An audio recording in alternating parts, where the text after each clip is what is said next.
नमस्कार मित्रहरू, तपाईहरु हेर्दै हुनुहुन्छ खबर बटुवा। मित्रहरू, मौसम परिवर्तन तथा स्वास्थ्यमा आएको समस्याको कारणले गर्दाखेरि मेरो भोइस अथवा अडियोमा चाहिँ अलि समस्या आएको छ। सो त्यसलाई चाहिँ हजुरहरूले इग्नोर गर्नु होला र भिडियो पुरा हेरिदिनु होला।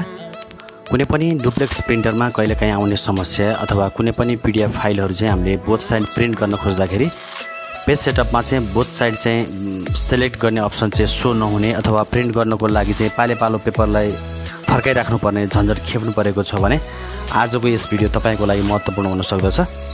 भिडियो सरल र महत्त्वपूर्ण छ, कृपया भिडियो अन्तसम्म हेर्नुहोला। यदि तपाईँ च्यानलमा नयाँ हुनुहुन्छ भने हाम्रो च्यानल खबर बटुवा सब्स्क्राइब गर्नुहोला र भिडियो यदि मन पर्यो भने लाइक शेयर गर्न पनि नभुल्नुहोला। आउनुहोस् भिडियो सुरु गरौँ। प्राय हामीले भोग्नु परेको समस्या भनेको कुनै पनि पीडीएफ फाइल हामीले बोथ साइड प्रिन्ट गर्न खोज्दाखेरि साइडमा पेज सेटअपमा चाहिँ बोथ साइड प्रिन्ट गर्ने भन्ने अप्सन चाहिँ सो नहुने अथवा बोथ साइड चाहिँ प्रिन्ट गर्न खोज्दाखेरि चाहिँ झन्झट एकदम भोग्नु परेको छ भने यसको लागि हामीले सर्वप्रथम सर्च बारमा गए कन्ट्रोल प्यानल सर्च गर्नु होला र यसलाई ओपन गर्नु होला।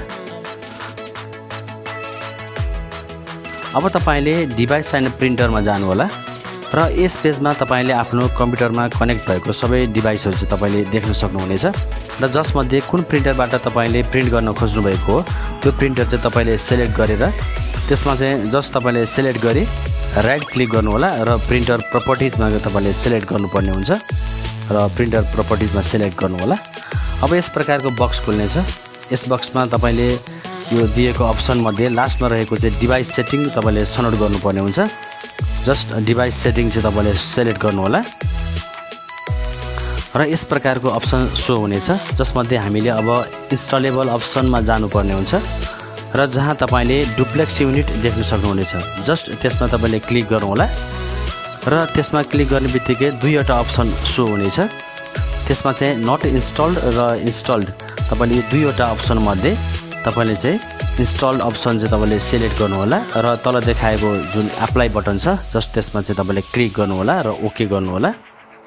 र जस्ट हजुरहरूले यति गरिसकेपछि अब तपाईले प्रिन्टरमा तपाईले आएको समस्या जुन अथवा प्रिन्टरमा तपाईले चाहिँ नै प्रिन्ट गर्न लाग्नु भएको पीडीएफ फाइललाई चाहिँ हामीले सजिलैसँग बोथ साइडमा प्रिन्ट गर्न सक्दछौँ।